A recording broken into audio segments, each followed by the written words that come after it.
Order and You're live on YouTube. You're good on my end. thank you very much.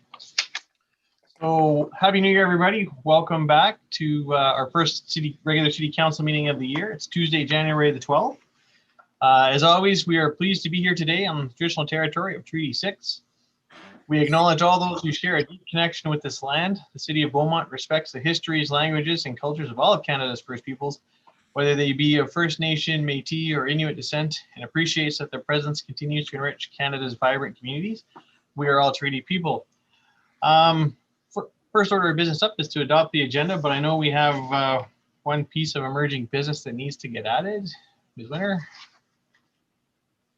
Thank you, Your Worship. Administration has one amendment to the agenda, addition of item 8B, the recreation facilities update and recommendations for council's consideration. Thank you. Okay, thank you very much. Is there a member of council willing to move adoption as amended? Councillor Hendricks. Move, Your Worship. All those in favor?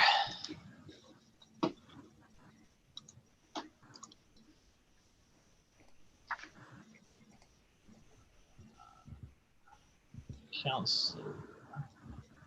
That's everybody. That carries unanimously. Appreciate that. On the consent agenda tonight, I move that council consent to approve the following agenda items without debate. Item 5A, regular council meeting minutes of December 8th, 2020. Item 5B, special committee of the whole meeting December 9th, 2020, meeting minutes. Item 5C, committee of the whole meeting minutes of December 15th, 2020. Item 5D, special council meeting of December 17th, 2020 minutes. Item 11A, Q4 quarterly strategic plan update. Please note this doesn't preclude council members from asking questions about that at the appropriate time in the agenda. It just allows us to accept it for information at this point. Are there any questions on the motion at hand?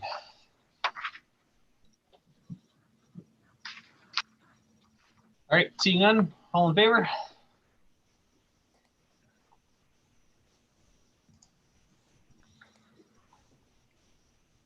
And that carries that carries unanimously. We have nobody registered this evening for the open forum. There are no public hearings. There are no registered presentations. So we have item 8A, notice of motion, Mayor Stewart, CCBCC Advisory Committee. Ms. Winter to introduce, and then I'll say a few words and we'll open the discussion. Thank you, Your Worship. Through you to members of council and the public.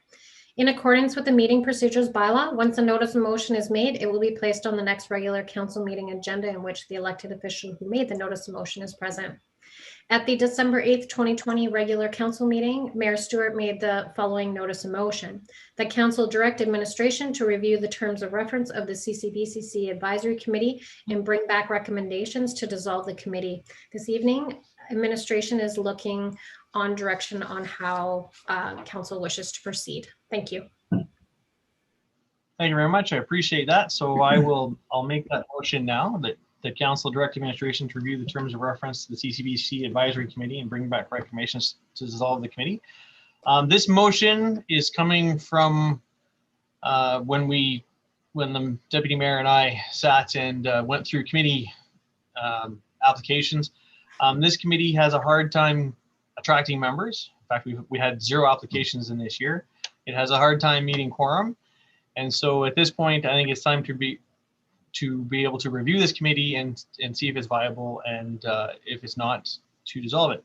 Open it up for questions and comments from members of council.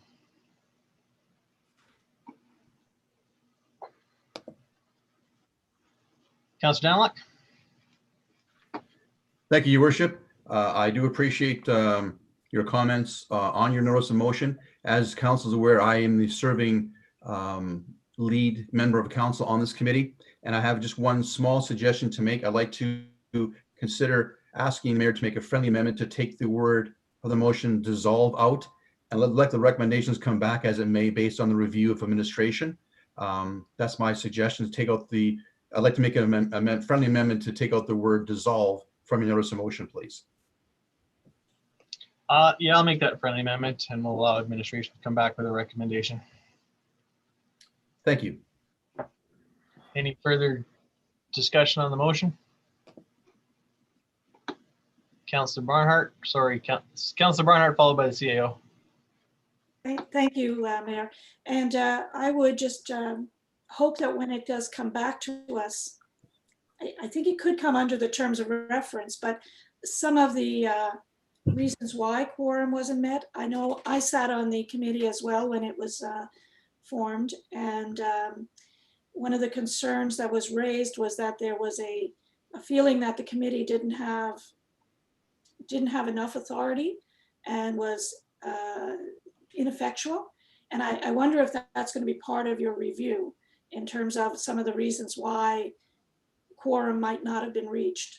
The feeling that they were not, and maybe this has changed, I don't know, but at that point there was a feeling that they didn't really have in scope what it was they were supposed to be doing.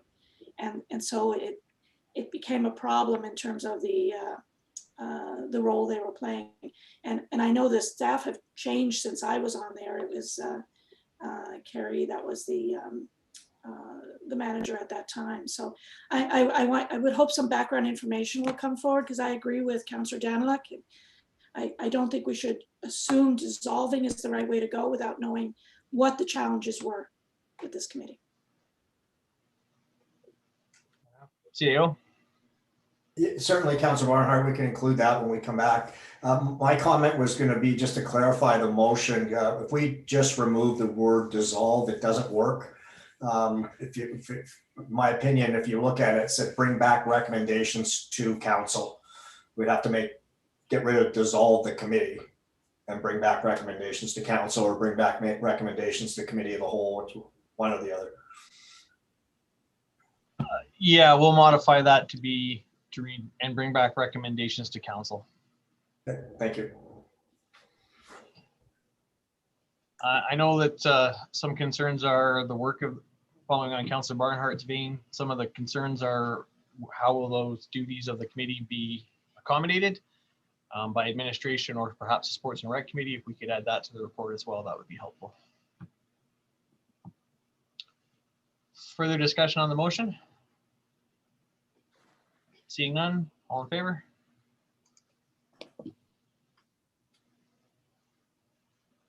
And that carries unanimously. Appreciate council's support. Which brings us to item 9A, first reading of bylaw 994-21, Lari area structure plan.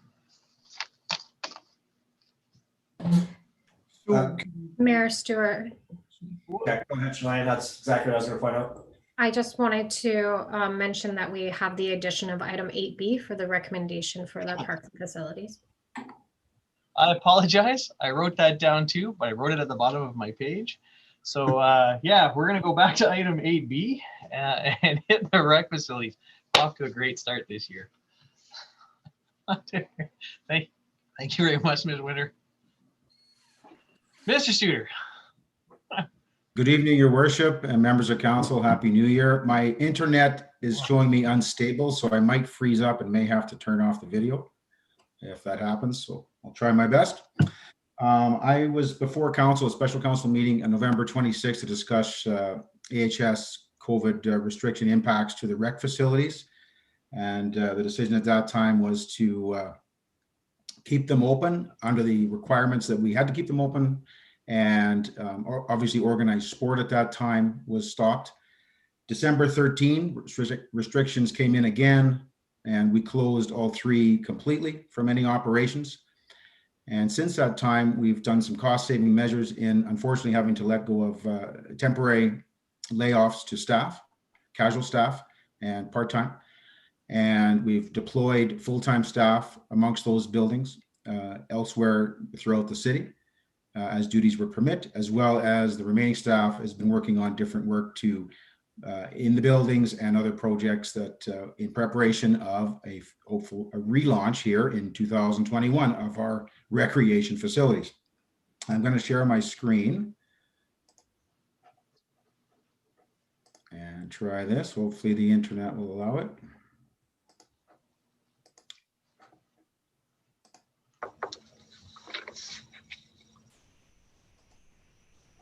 We're good. Looks good, Paul. Okay, so tonight I just wanted to brief council, just an update and we have a recommendation of how to proceed going forward. And we'll talk about a couple things. So measures taken to comply with the mandatory provincial health measures are in effect till January 21 of 2021. Community centers closed, our rec facilities, BSRC and Ken Nickel are both closed. Casual staff on temporary layoff, aquatic staff, guest services, laborers. We have also taken some additional measures in-house to lower the pool temperature, for example, as well as turn up the temperature on our 3 ice sheets. Doing that, of course, will save some power. Plans are in place right now to recall staff and adjust any reopening plan once we have those details that are signaled from the province. Additionally, we've been having ongoing dialogue with our main user groups, who obviously mainly organize sport, and what they're talking about, what that looks like for them. Should they be allowed to pick up their season or begin their season or extend their season, whatever that looks like. We've also been in conversations throughout the region with some of our partners, Leduc, St. Albert, Strathcona County, Tri-Leisure, Spruce Grove are ones we've reached out to. And they're kind of in the same position as us, of course, waiting for the province to signal the next move.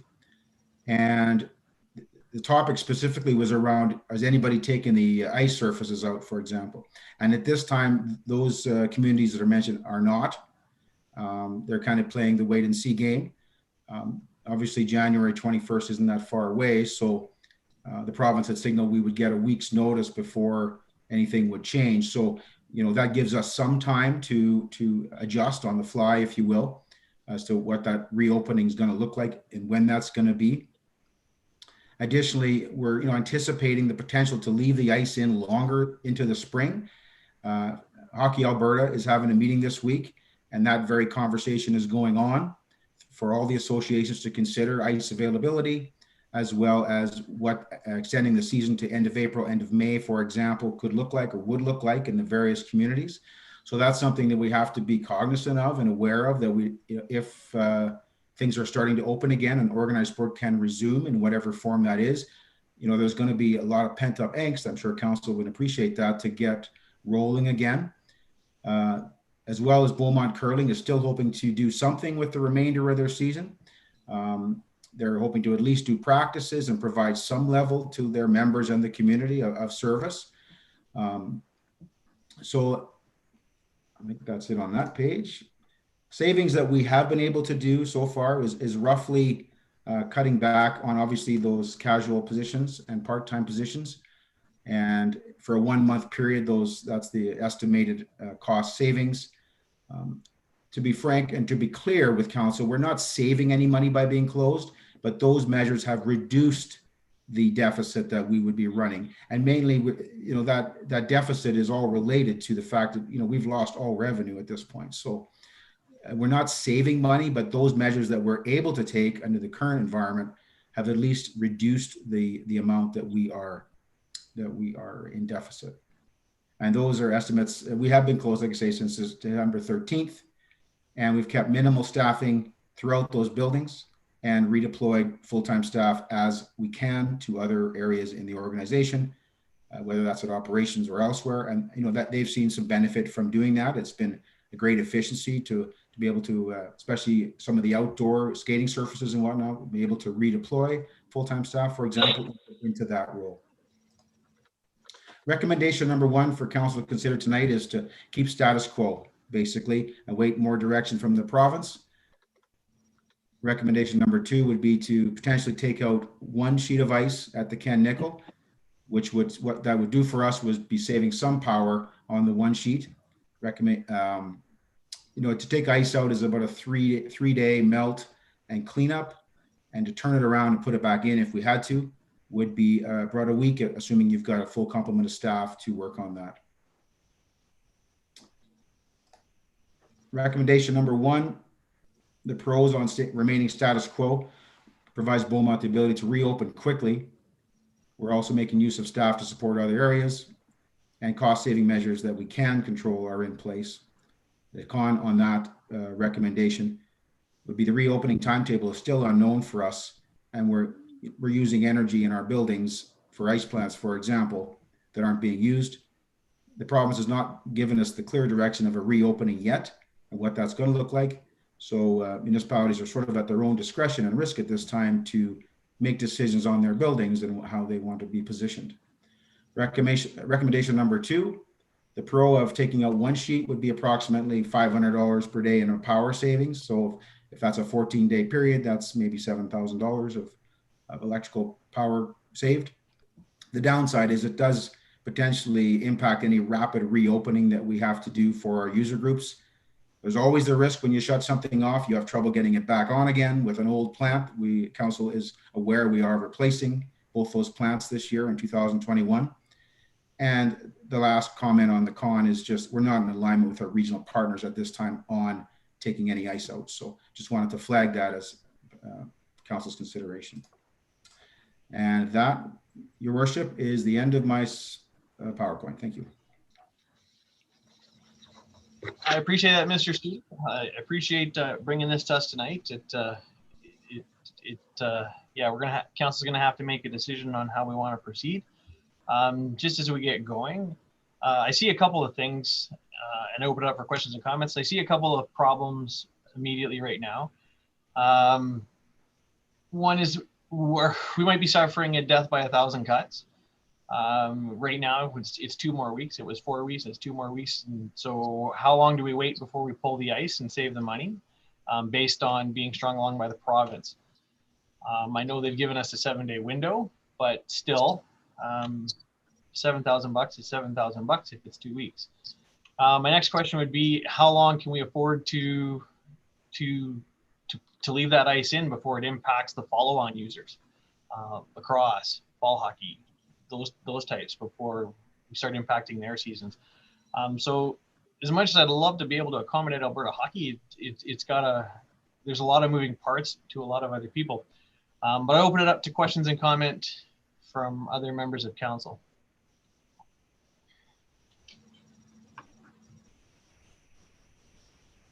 Councillor Daniluk.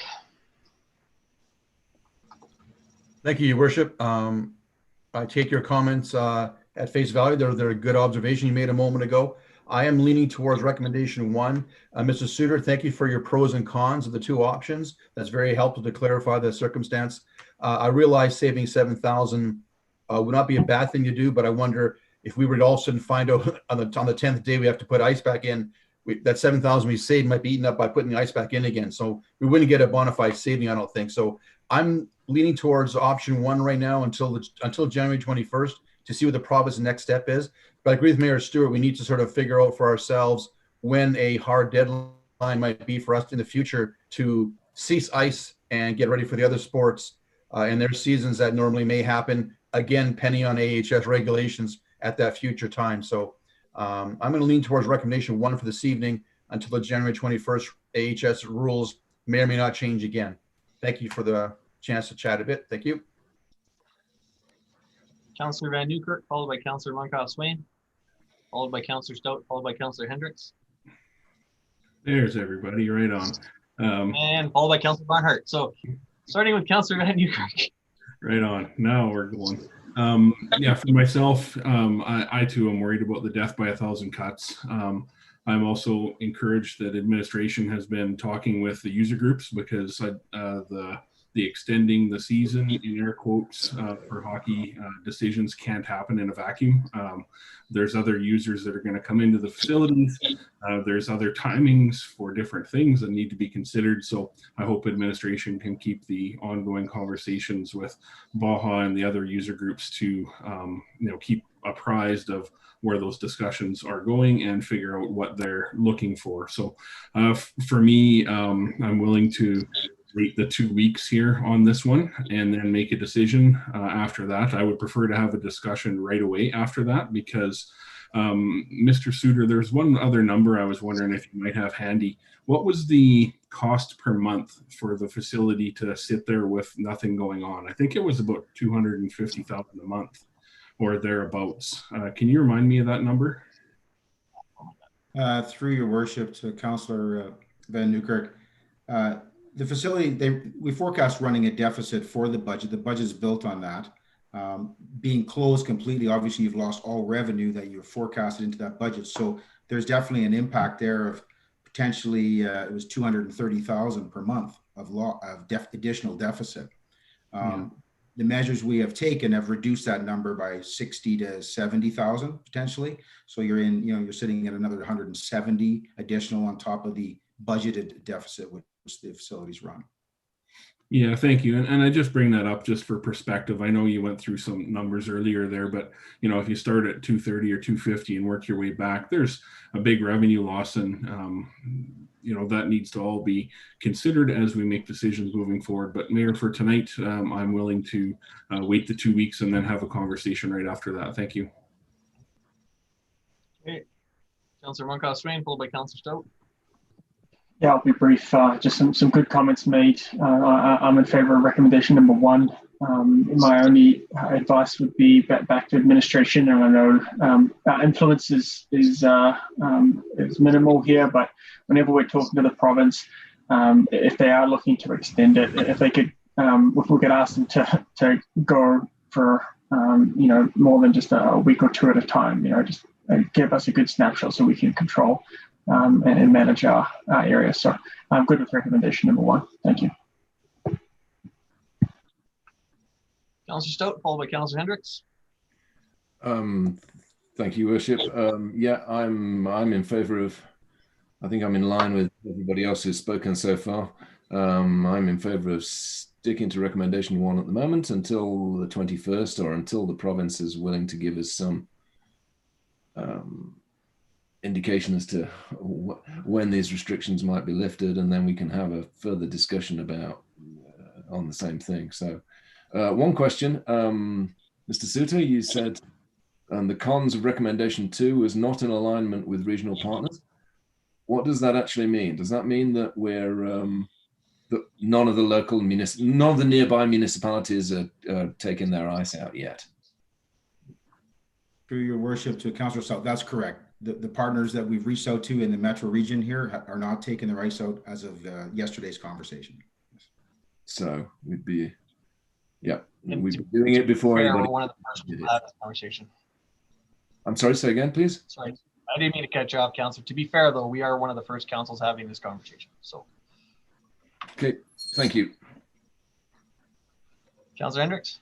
Your Worship, thank you. And just back to the user groups, and question to Mr. Lieber. In the conversations you're having with user groups, sounds similar to the old days when we used to have the ICE Users Committee, where we'd get together and schedule a week and make that week run the entire, September to September, and then how everybody fit into those dates. I'm wondering if we're having that conversation, that if there's an ongoing extended delay in getting, say, hockey completed, does that mean then the lacrosse can come in early? Maybe they get started early. I don't know. Maybe that helps our revenue piece. What does that do to soccer? Maybe soccer jumps into that space if we pull the I don't know. So it would be nice to have those conversations just to see where the movement is, where the flexibility is. If in fact, say in 2 or 3 weeks from now, we realize that this isn't going anywhere, we got to pull the ice. Okay, but that doesn't mean then that we can't maybe move some groups up in terms of schedule. I don't know. So just a thought. Thank you. Councillor Barnhart. Thank you. And I just thought of another question, and that's what happens when you go after everyone else adds their information and asks their questions. But just wondering, Mr. Souter, is there, back to our conversation around triggers, in 2 weeks' time, which I think is the right decision, not to make a decision today, but to wait 2 weeks, is there some reason why then we would say, oh, we've got to pull it now? Are you looking at the budget and saying, we only have so much we can accomplish this year, and this will go too far if we don't? I'm just wondering what that 2 weeks is going to give us in terms of information, other than the province saying it's another month. Through your worship to Councillor Barnhart, there's a lot of factors I would suggest that we have to take in. And one, of course, is what the province is going to signal to us. Hopefully next week, we're going to get some sense of what a reopening looks like. If we're going back to where we were prior to December 13th, where we're allowed to have certain activities, but no organized sport, or we're going to go back to organized sport. It depends on what these user groups, if they're allowed to play, how can they structure use? And Councillor Hendricks made good points about talking to them all, keeping that dialogue going. That's what we're doing. We have been, and that's what we're going to continue to do. We built a bunch of scenarios at how to potentially allocate that might work for them, taking everybody into account. And that's a very moving target. But of course, finance, like you say, Councillor Barnhart, is a factor, and council would have to make that tough decision at some point. I would suggest if we're not getting clear reopening plans anytime soon, and I don't know what soon means, but then that conversation has to happen, and that decision would have to be made as to when we would, for example, pull the ice out and transition to something else. So I don't have a real good answer for you, Councillor Barnhart. There's a lot of factors that would come into that. I appreciate that. And Mayor, if I could just follow up, I think Councillor Hendricks is onto something there. And I wonder if the administration could, when they do come back in 2 weeks with an update, I'm sure that before or then, let us know something of what's going on with the users in terms of what plans are in place. Because I really do think, regardless of what happens in 2 weeks, those conversations are going to be very beneficial for the remainder of whatever seasons we have. So I have seen so much hockey happening on the outdoor rinks, hockey sticks everywhere. You can just tell that there's a pent-up demand and a need. And I hope we can respond as quickly as possible to that. Thank you very much, Mr. Suter. I know it's a tough time. Thank you very much, Councillor Barnhart. Appreciate all the comments from members of council. Apparently, I'm sitting in the minority tonight, apparently, because I was actually in favor of recommendation number 2 as being that sort of balance.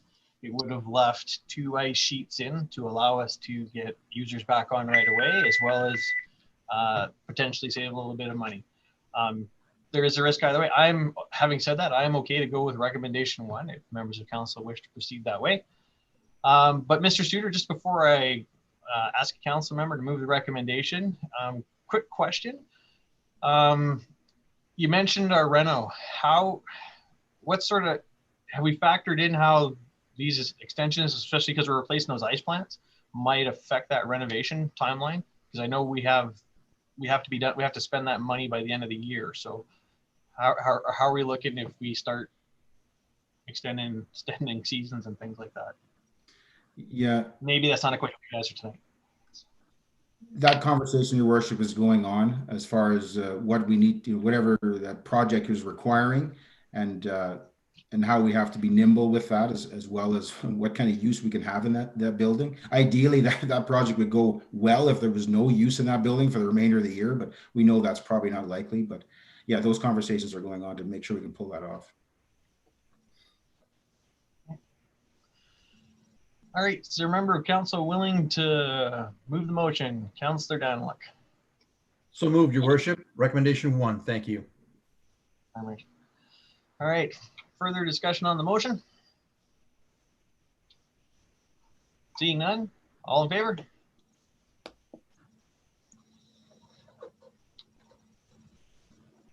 And that carries unanimously. Thank you very much, Mr. Suter. I know this is not an easy task in COVID times, trying to figure out how to keep these things open and operating efficiently. Thank you, Council. All right, so this really does bring us to item 9A, bylaw 994-21, Lari area structure plan, first reading.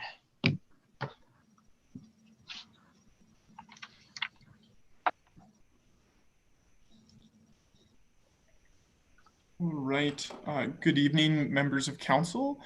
Administration just has a brief verbal presentation on the area structure plan and the bylaw that we're bringing forward, and then we're able to answer questions that you may have after that.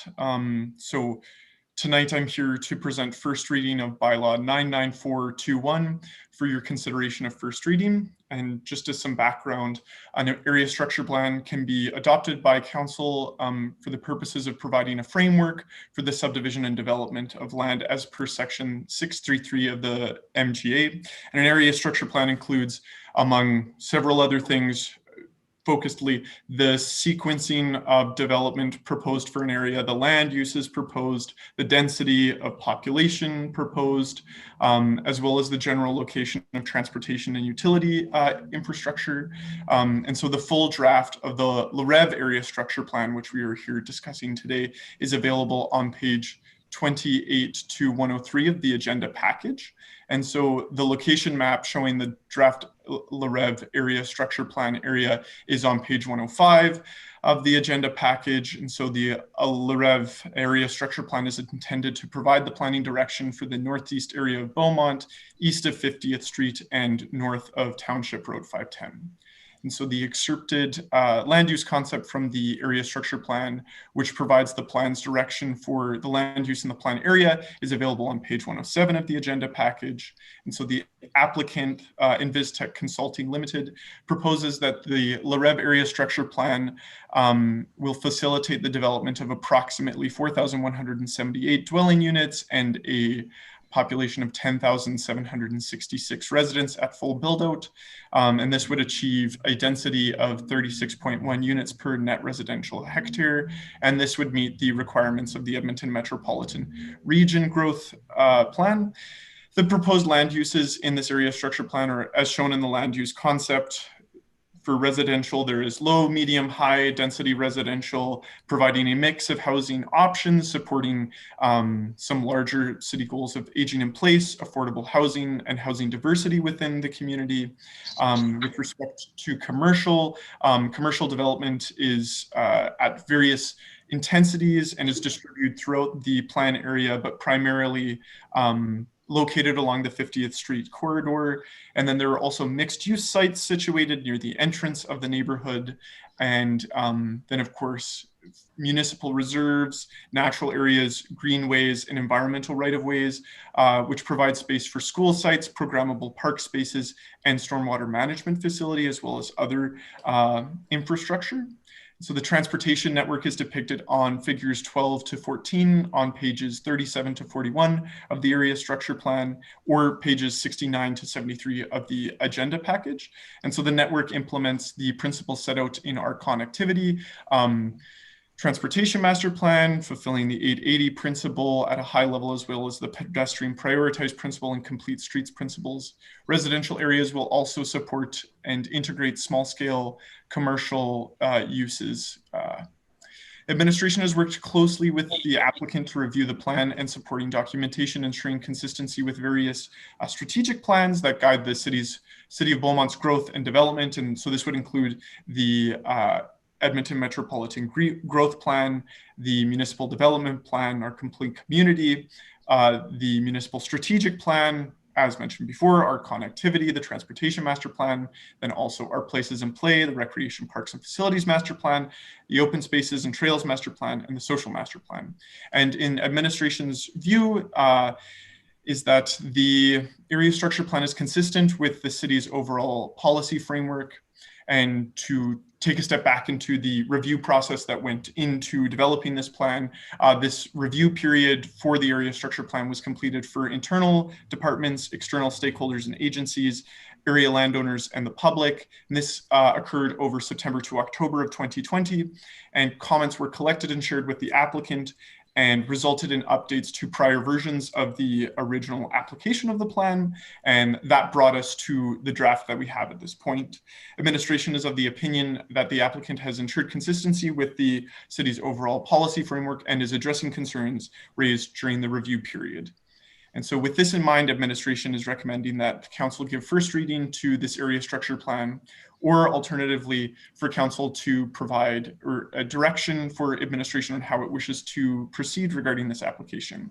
And just another piece of next steps, if council provides first reading for the area structure plan tonight, the area structure plan would be sent to the Regional Growth Board for their review and approval through the regional evaluation framework process. And after the area structure plan is approved by the Growth Board, through this regional evaluation process, the REF process, administration would bring forward bylaw 994-21 for public hearing and second and third hearing. And so that'll conclude what administration has prepared to present tonight, and we're able to field any questions that you may have. Appreciate that. Thank you very much for your presentation tonight on this area structure plan. It's nice to see the beginnings of some overarching plans coming into our annexed areas. Just a reminder to council as we get going here, we haven't done one of these in a while. First reading is typically for questions. We're not really looking for comments. That'll come in during the public hearings and second reading. So I will ask if members of council have questions on that need to be answered about the plan itself. And I guess, is there a member of council willing to move first reading this evening before we start this? Councilor Barnhart. So moved, Your Worship. Thank you very much. All right, do members of council have questions about the plan to administration this evening?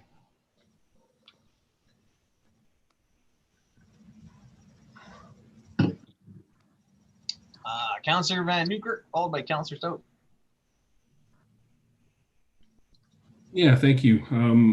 I've got kind of just 3 short themes here, kind of with 1 question per theme. Is it okay to just go through those, Mayor? Yeah, hit your 3 and then we'll move on. Okay, just a really big picture one question for administration off the top. How soon could residents see construction activities associated with this development should it be approved? So through your worship to Councillor Van Newkirk, the area structure plan being brought forward today, if it were to pass first reading, just we can go through the timelines overall. The regional evaluation framework process would occur over the next 2 to 3 months, and pending approval from the growth board, we would bring it back to council in mid to late spring, tentatively in March, if things were to move forward at the anticipated pace. And subsequent applications for neighborhood structure plans, the redistricting for lands in this area to facilitate development could also come at that point. And then a subdivision application could also be made after the area structure plan and the neighborhood structure plan have been approved. And so development could be proceeding based on all of these factors with the regional evaluation framework process going at their sort of outlined pace in the late spring, early summer of 2021. But of course, there are several factors that I identified within that process that would have to occur to facilitate development at that pace. Okay, yeah, thank you. No, that's just a big picture question. So, so construction could start later 2021 at the soonest then. Okay. And that's just, yeah, obviously there's a lot of ifs, ands, or buts in there, and everything would have to go according to plan and be done in a timely manner and all that stuff. So question on servicing. So just some clarification here. So looking at the map, the area is north of Beaumont, looking where some of the development might start, should the development start in the middle of the lands, what would happen is to service that, they'd be, the proponent would be skipping a section of land and, starting to develop in the middle.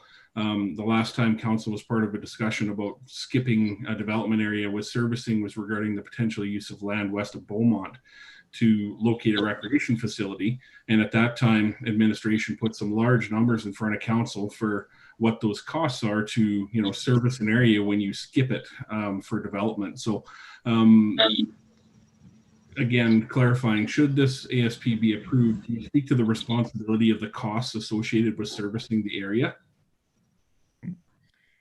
So through your worship to Councillor Van Newkirk, I'll take the first stab at this question, but I may defer to Ms. Dargy just in case. But yeah, the difference between those 2 applications would be that the rec facility that was mentioned in that example is a public or the municipality's project being brought forward. And so the municipality is the entity developing and deploying that infrastructure, while in this scenario, the applicant and partners working with the applicant have developed a servicing report, which was provided to the city as a part of this application, and that identified their responsibilities, the work that would need to be undertaken to facilitate development within this area. And so it would be falling towards the applicant to be fulfilling the infrastructure component, or to the developer, sorry, to be facilitating the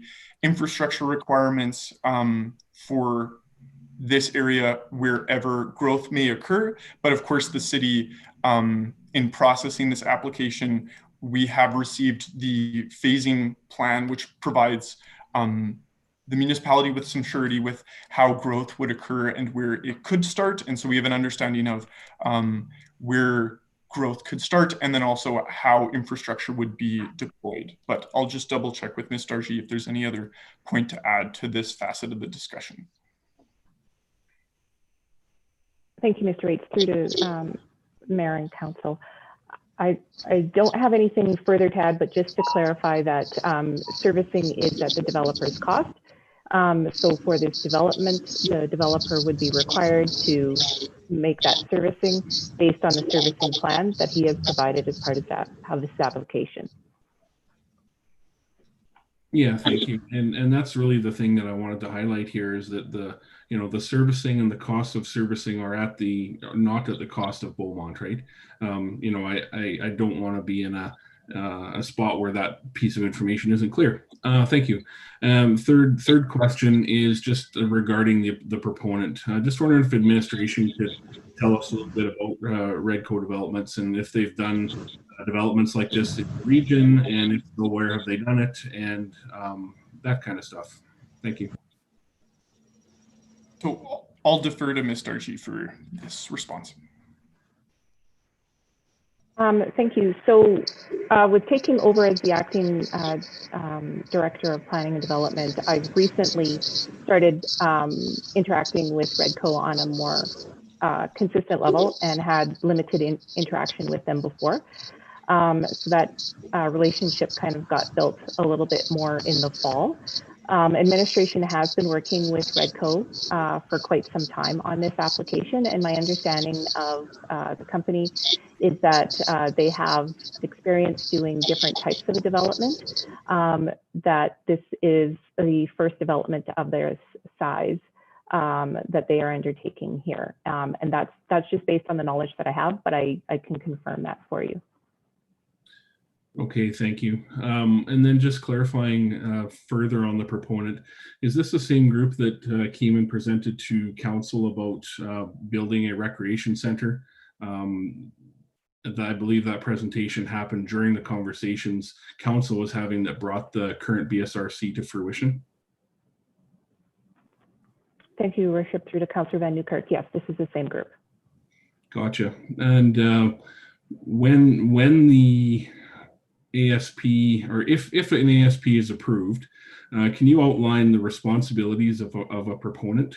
So what would the ASP is applied for, it goes through a process, and let's fast forward to ASP approved. What are the responsibilities of the proponent at that point? What I'm asking is what mechanisms are in place to make sure this moves forward? Thank you, Worship. Through to Councillor Van Newkirk. So this is a private application. The decision to move forward with the ASP or not is a business decision that is made by the applicant. Fair enough. Are there any provisions to ensure that things do move forward and that the proponent just doesn't sit on the document? Thank you, Worship. Through to Councillor Van Newkirk. So the proponent is putting forward the ASP for the entire area. They don't necessarily own the entire area, so there are a number of different landowners involved. The reason for doing an area structure plan is to ensure that the entire area is looked at comprehensively to be developed. And then as the developer who owns a piece of land wants to develop, they are then bound to develop in accordance with that area structure plan or make the necessary amendments. There is nothing requiring them to move forward with development. Cool, thank you. Thanks. That's all I have for clarifying questions, Mayor. Yeah, I appreciate that, because depending upon owners and when they want to develop their lands, this could be a 20-25 year process as it goes forward. It's not like we're going to see this ASB built in the next month, year and a half complete. So going from there, Councillor Stout. Thank you, Worship. Yeah, I've got three. Funnily enough, I have three questions as well that I'll try and keep them brief and confirmatory. Excited to see this and excited by the trails and the parks and the greenways that are all integrated into it. It looks wonderful. A couple of times the document makes reference to something active transportation and also to passive recreation. But I don't think there's a definition in there of either of those two terms. So just to make sure that we're talking about the same thing, could you tell me what you understand by active transportation and passive recreation, or what the document writer, I guess, the person I'd have to ask? Yes, so through your worship to Councillor Stout, the term active transportation we can be employing in a similar way as it's defined within the transportation master plan, which this document aligns with, and so there's that sort of definition that we can draw from that piece. And so active transportation would just be moving from one place to another via active modes, if that's you're on foot, by scooter, on a bike, in a mobility device, a small mobility device, that would be active transportation. And then the passive recreation, that term is employed by the applicant, applying it to similar areas, specifically that greenway concept that was highlighted within the question posed. And yes, the applicant's proposal is that these greenways are able to facilitate connections between places, but then also provides opportunity for programming along those spaces. And so there's a couple for passive recreation to be located on those corridors. And so there's a couple of proposals identified there. And so the city has had the opportunity to go back and forth with the developer on these concepts and has come to a proposal that we're comfortable with moving forward with, balancing the needs of these two different kinds of uses of a space, and then also ensuring that there's appropriate designations used for the land along those corridors, and that ultimately this would be a serviceable and utilizable sort of network and network and the programmable spaces that accompany that network. Okay, thank you. I think we're talking about the same thing. So passive recreation is just sitting around in a green space then, roughly, or? So yeah, through your worship to Councillor Stout, passive recreation is, I think, interpreted a little bit more broadly within the plan. It can be, enjoying a green space. It can be using a green space for a certain function, be that sport, be that leisure, be that, I'm just trying to recall some of the proposals that were outlined, cross-country skiing is, identified, or community gardens. And so the area structure plan provides high-level planning guidance for the contemplation of these kind of activities. And we've, come to a point at this point in the application and the land development process where we're comfortable with integrating these two components. But of course, there's several other rungs of the land development process that we'd be moving with through with the applicant and then developers of this land to ensure that the end product is a functional space for both the city to maintain and for community members to enjoy. Okay, thank you. No, that's good. I think we're on the same page. I just wanted to make sure that I had the same understanding. Okay, second question. I got really excited when I saw all the the park spaces, and I noticed that they include things like an amphitheater and a basketball court and pickleball courts and hockey and a bike park and hockey rinks and a bike park and all the rest. I'm assuming that, and then I noticed at the bottom of the diagrams it says the park design is conceptual and is to be used for illustrative purposes only. So I'm assuming then, I mean, this is municipal reserve land, it's public land. So if we want to build a hockey rink on it, then it's at the city's cost, I assume. So I may defer this one to Ms. Darcy just for greater clarity. Thank you, Worship, through to Councillor Stewart. Yes, that's correct. So any of the land, any of the formal programming, any of the building on those lands is at the city's cost. Thank you. Redco aren't going to do it for us or anybody else. And just pulling everybody back up to the 30,000 foot level. Yep. These are concepts. This is, we're talking about the overall concept. We shouldn't be down in the nitty gritty of who pays for what, when, and how. Understood. But I want to make that clear because it appears in the diagrams, right? And then there's a caveat that's saying, well, this is illustrative only. This is what you might do. And I just want to make it clear that that's not what is currently proposed or funded. It's just an idea of how it might go. CAO? Just from a procedural perspective, I just wanted to point out that I think we're walking a fine line here. When I look at the procedural bylaw, the first reading is to be passed without amendment or debate. The idea is to ask clarifying questions, but I think we're getting closer to sharing opinions and support or otherwise, and we haven't had a public hearing. So it's just it's a nuance here, and I'm just saying you're getting close to a line that you might want to step back a little bit from. Okay, I had a third question which I won't ask then in that case, because I think that does take us over the line you're describing.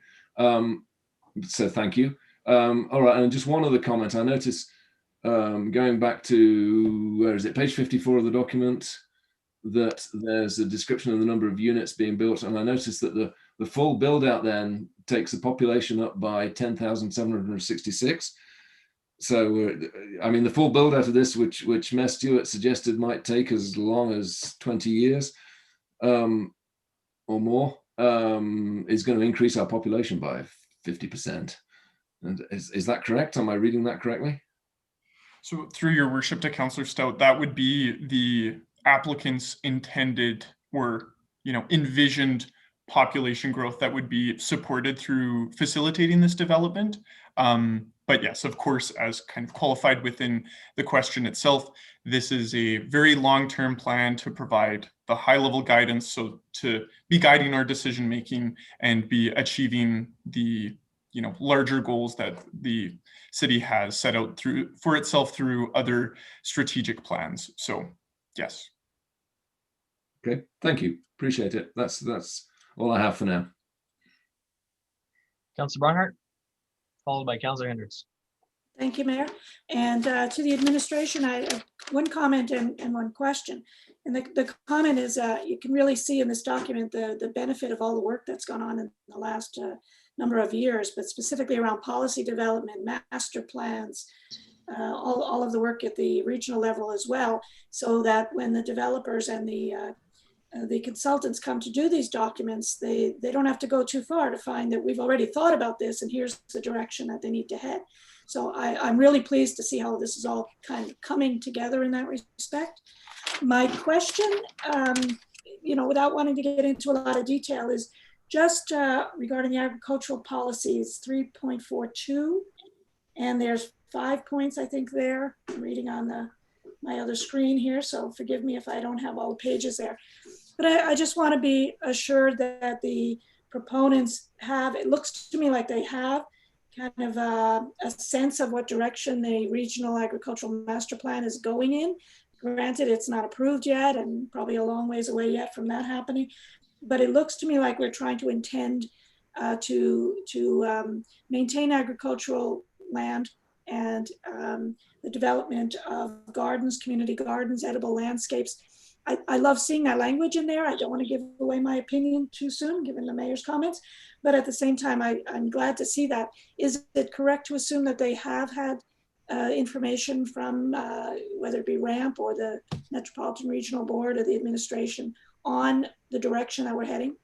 Mm-hmm. So through your worship to Councillor Barnhart, the agricultural policies piece within this plan, this was one area of evolution between the initial application and what we're bringing forward today, because through administration's commentary back on the initial presentation of this document, as well as other stakeholders such as the Leduc County and the City of Edmonton, this was one area where we provided a little bit more direction and suggestions to bring the plan or provide further direction within this plan regarding our agriculture. And so that understanding of RAMP was provided by us through those comments. So hopefully that provides clarity on that point. Yeah, no, I mean, that's part of our heritage as well. So I really appreciated seeing that there. Thank you for that.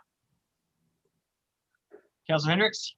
Your worship, thank you. And just simply for clarification, and look forward to an answer for during second reading, perhaps.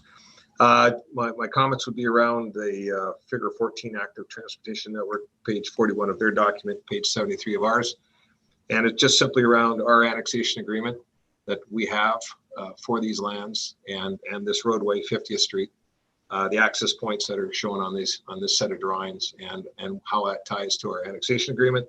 And also how it ties to the 50th Street functional study that was completed with Edmonton, Beaumont, Leduc, Alberta Transportation. Again, just on the access points onto 50th Street and the service road corridor that was initially proposed under that agreement. I wouldn't mind just having a recap of that as to where that plays out to this and how these access points will maintain the roadway speed at 80 kilometers, or does that have an effect on that, given the number of access points, and how we get to the southbound lane on this parcel, or we don't at some point, or is there a way that the access points are going to be made so that you can go simply northbound for now and then southbound at some point down the road? I'm not sure. So that would be my questions for second reading. Thank you. Yes. So thank you very much. And sorry, so through your worship to Councillor Hendricks, I'm sorry, I'm not sure, Mayor Stewart, if you were interjecting to add.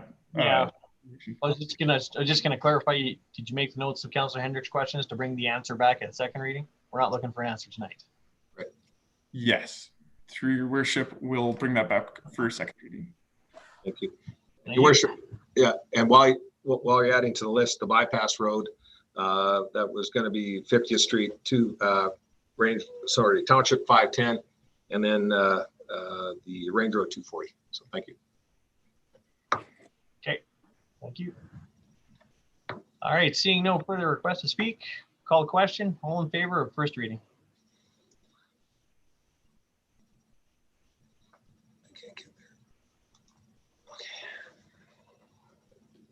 And that's first reading, and it carries unanimously. Thank you very much. Appreciate it.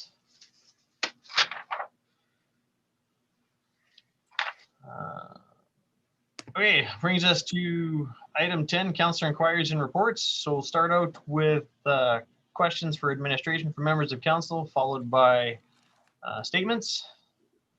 Does anybody have a question for administration this evening? Councillor Barnhart. Thank you, Your Worship. Question is tying in a little bit with what we were just dealing with in terms of development. And I had I would say a construction company ask me a question regarding how they can ensure that they're potentially able to do work in some of our new areas that are being developed. And I'm not exactly sure where that's coming from, except that there's large companies doing the work, and perhaps there's more advertising or incentives. I'm not sure what the answer is, but I wonder, Mr. Swartz, I did give you send an email today on that particular topic. I wonder if you have an answer for me yet, or if you need me to clarify further. Well, I can let Ms. Darze weigh in here, but from a higher level perspective, that's something that we don't control and we don't get involved in. The developer chooses who they want to use for construction, and that's something that a municipality would stay away from. Joanne, did you want to add anything to that? No, that pretty much sums it up. It's a business decision that the developer makes, and the city on shouldn't that, get involved. With multiple owners, then the developer who came forward with an area structure plan, they don't tell each owner what to do, or each developer. Like, they're not developing everything in that whole area, correct? And so it would be up to each project who they would hire. Have I got that right? It depends on the size of the development area. So if you take an area like Dance Row, that's one developer in that area. So they would make that decision as to what builders they want to sell their lots to. Okay, so a subdivision is like that, and an area, like an area structure plan, could have multiple developers. It could. Okay, that's what I thought. I just wanted to clarify that point. Thank you for that. Councillor Van Newkirk, followed by Councillor Hendricks. Yeah, thank you. I had given administration a heads up as well, just looking for an update on our outdoor rinks, how things are going, where the ice is in, where we might be having struggles, and lighting and utilities and that kind of stuff. Thank you. Sure. Councillor Van Newkirk, I was going to provide that as part of my update. Anyway, I can go ahead and do that now, Mayor Stewart, or can wait. You can wait. That's fine. Whatever you prefer. I have a detail. Okay, we'll wait. We'll flow, and then Thank we'll you. come back to you if there's a follow-up. Councillor Hendricks, You're muted. you're on mute, Councillor. Thank you. Just a request, if our administration could extend an offer to our MLA to meet with us virtually or otherwise. We haven't had a face-to-face, be it Zoom or otherwise, for some time. So I think a lot of questions for our MLA given the COVID situation. So I think it'd be helpful if we had that conversation. Yes, Councillor Hendricks, that was in the works from our update, but thank you. Thank you. Thank you. Okay, seeing no further hands up, is there a member of council wishing to make a statement this evening or a report? All right, seeing none. From my own perspective, it's starting off to be a busy year. I got a few meetings coming up with ministers ahead, working on some projects that council is well aware of right now. And it all goes back to work starting next week.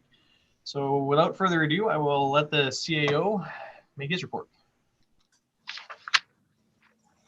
Okay, thank you very much. I'll try and be brief here, but I do want to cover off the outdoor rinks. Maybe that's where I'll start. Obviously, well, construction has been one part that's been delaying getting the ice in, but Mother Nature has played a role as well. But currently, the new rink at J. LaPointe and in Monteley, they're both open. We're having a little bit of struggles because the ice is melting. The light plants both went on tonight, so they now have lighting. Bellevue, we're flooding it a little bit at a time. We're trying to keep the water so that it will freeze.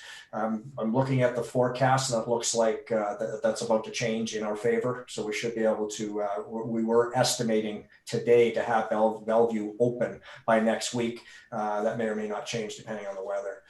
As far as Don Sparrow Lake, training is occurring today and tomorrow for our staff on the new procedures, standard operating procedures from a safety perspective, and on maintaining open water ice. We've ordered some new signs that are pretty clear on what you can and cannot do, including the hours of operation. I know I've had that question a couple times about the lighting, and the lighting goes off depending on who you ask, anywhere from 8:55 to 9 p.m. They're set at 9 p.m. And what we're trying to do is balance the users of the lake, of the area, and the neighbors. So with 9 o'clock, our nuisance bylaw on the weekend kicks in at 11 o'clock. So to move it any bit longer, we just think that might be a little loud for the neighbors in the area. So that's why 9 o'clock's been there, and it's been there for years. So we're putting up new signs. They'll be up tomorrow. We will be tracking and testing ice thickness on a regular basis, and we'll put up signs when we believe it's unsafe to operate or to go onto the ice surface. It's clearly, the signs clearly clarify that you're usually at own risk. But we're pretty comfortable with the procedures that we put in place, that we won't be jeopardizing anybody. I think that covers it from the outdoor rinks. I'm going to keep moving unless Councillor Van Newkirk, I missed something.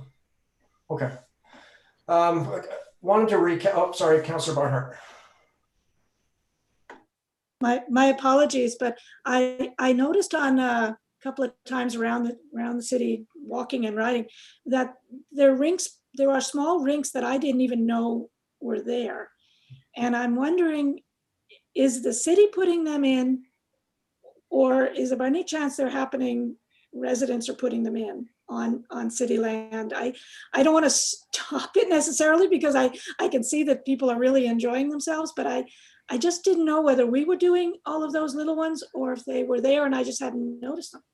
Yeah, we put in a number of extra rinks. I'm not sure the exact number, but I'm not aware of any member of the public putting a rink on our property. So we would have put them on. Do you have any idea how, like off the top of your head, it's probably difficult, but is that a very expensive thing to do?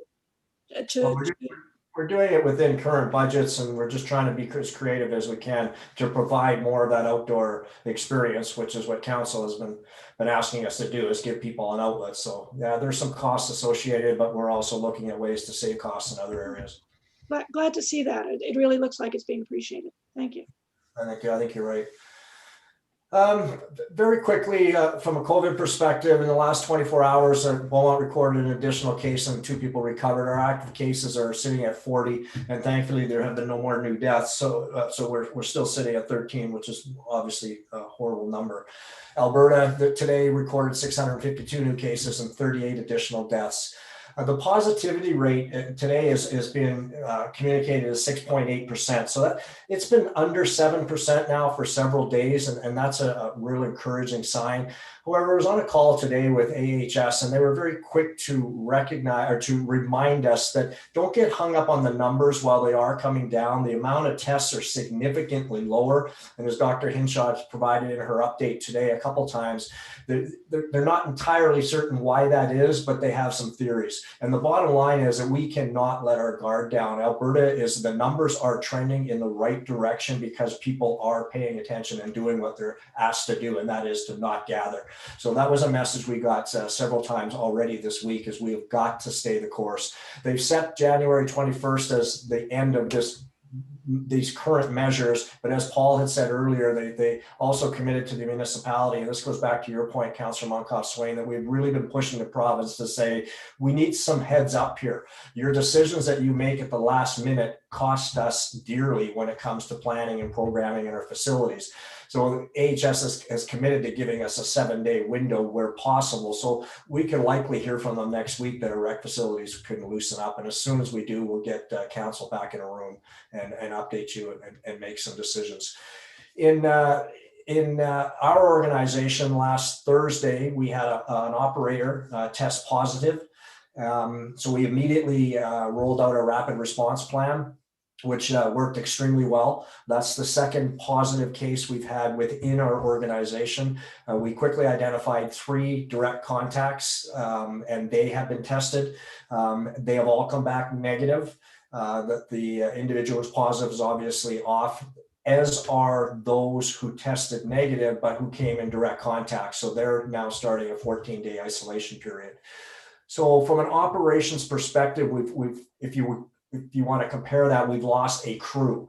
How does that affect us? With this mild weather, it's been the effect has been minimal.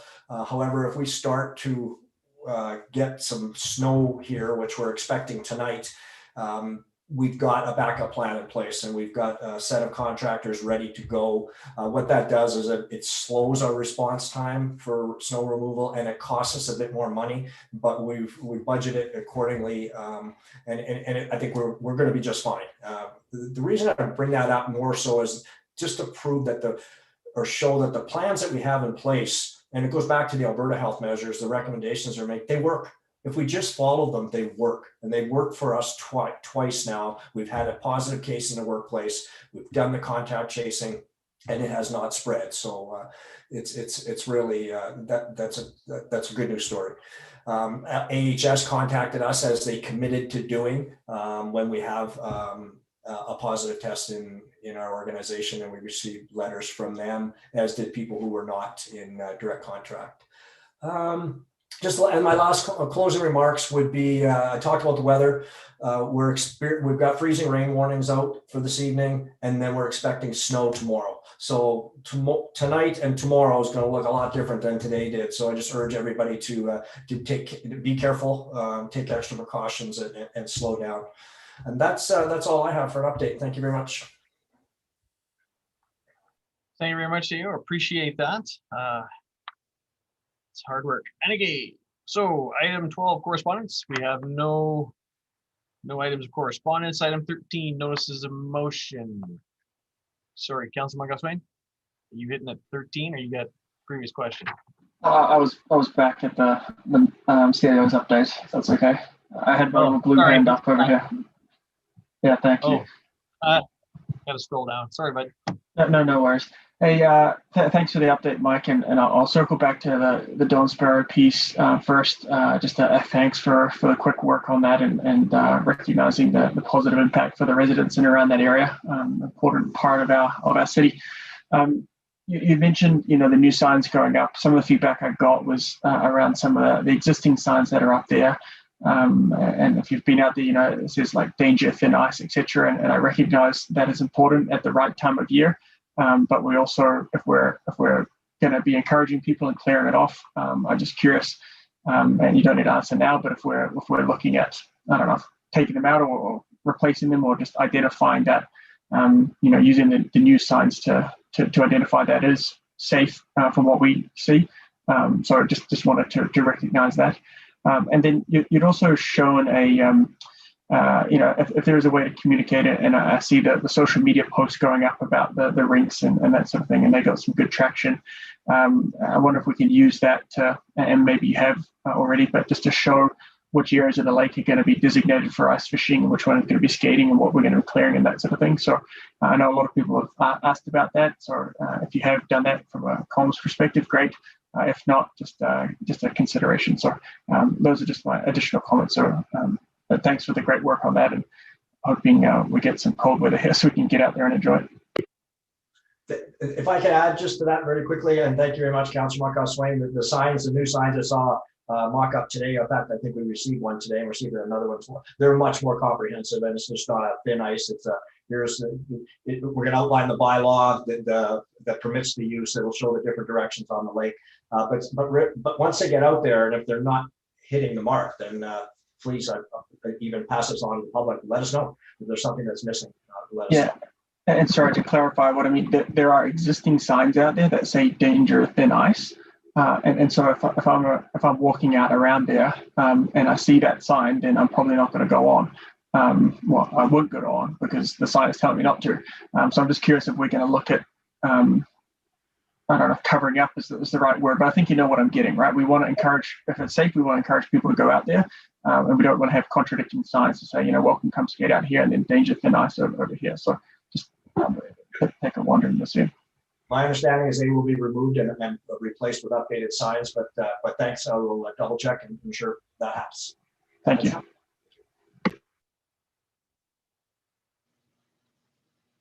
Awesome. Okay. Back down to notices of motion. Is there a member of council wishing to make a notice of motion this evening?